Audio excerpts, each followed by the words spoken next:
Hello YouTubers and fellow vintage radio enthusiasts. This video is of the Robyn T-123B bass/mobile 23 channel tube type transceiver. You know, back in the day when these were made, I mean, there was enough metal in the dashes of cars you could actually mobile mount one of these. Today's vehicles, I don't think that'd be possible at all. As you can see, they called this a mobile bracket, but in this day and age I call it more of a pedestal bracket for the radio to sit on. Still have the bracket. I think it's been repainted, the top anyways. It looks a little darker green.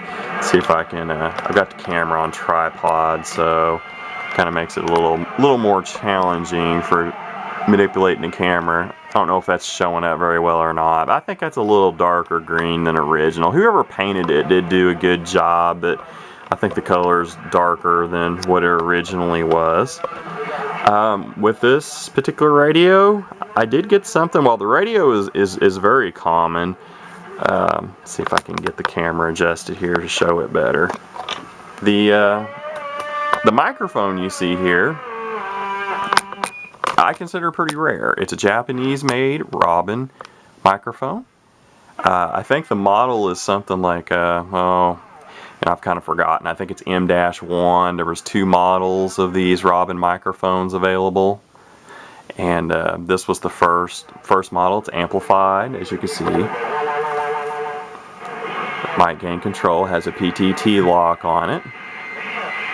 It's got a unique bullet style head, kind of a stainless or brushed, you know, grill and bezel. On the bottom, it's electronic or relay switchable, uses a 9-volt battery, and there's the compartment for it.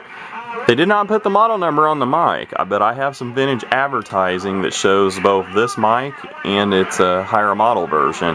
The higher model version looks just like the Japanese-made Yazoo, however you want to pronounce it, microphones, and I kind of think they were produced by the same company. I've seen both styles of mics with odd off-brands on them, you know, on eBay off and on. So I'm thinking the company that made the microphones made them for about anybody who was willing to pay the money to have their name put on them.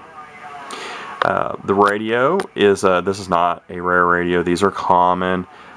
This is one of the later Japanese tube type chassis. It's real proven. It's full featured.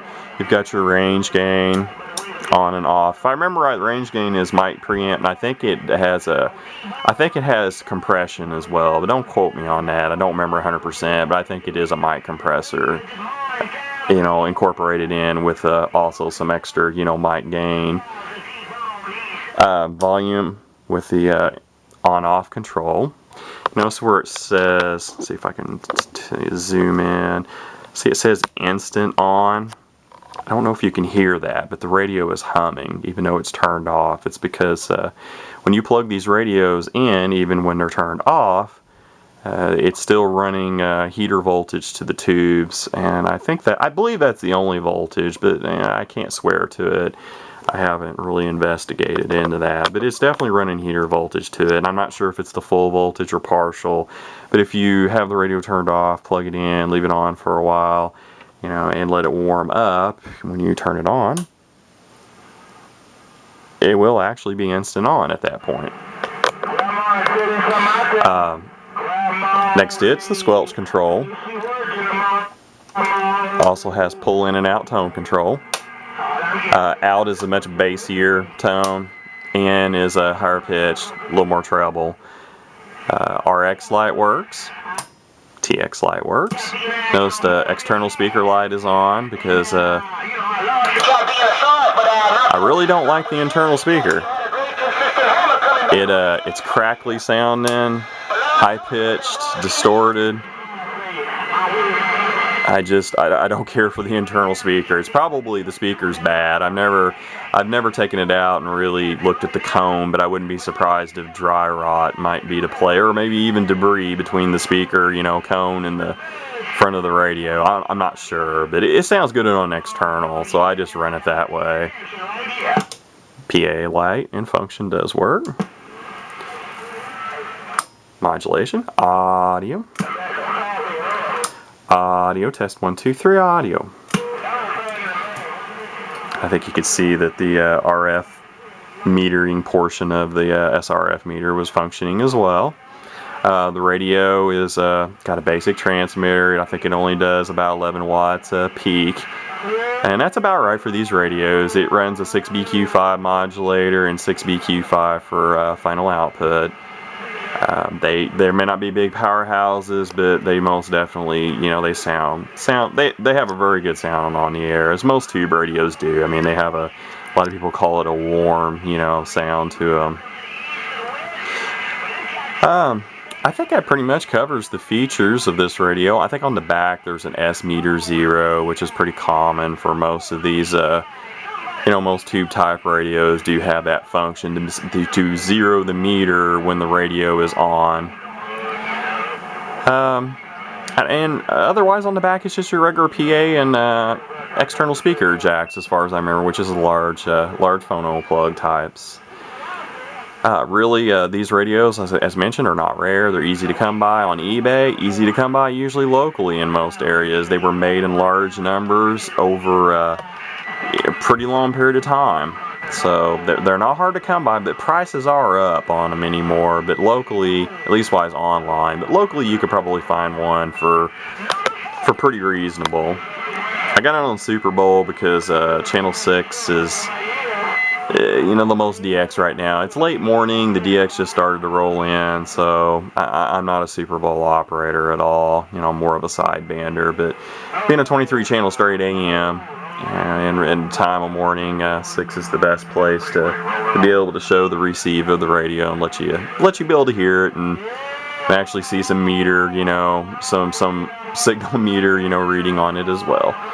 Anyhow, common radio. Pretty rare Robyn branded microphone. I got them in a package deal last year on eBay. Pretty reasonable price. I was real happy with it. I don't think I'm gonna crank the camera up and see if I can show this. I think the top and bottom have been repainted. They look a little darker than I remember these radios being originally. I think it was a little lighter green. It was a little bit closer to what you see on the front, the green trim there, but I can't swear to it.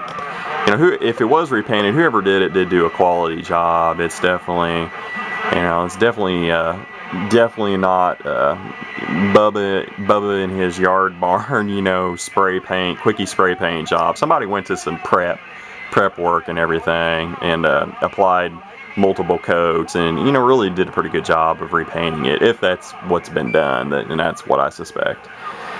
Anyhow, I'll post in the description the actual model number of that microphone. I think it's M-1, but it may be MT-1. I just can't remember exactly.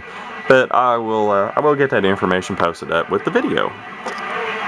Robyn T-123B, base or mobile, can run 110 or 12 volts. Although this day and age, you definitely don't think you would be running this in the mobile, considering the weight and the size. 23 channel Japanese tube type. I think that concludes this video. 73s everybody. 262 Operator Paul signing off.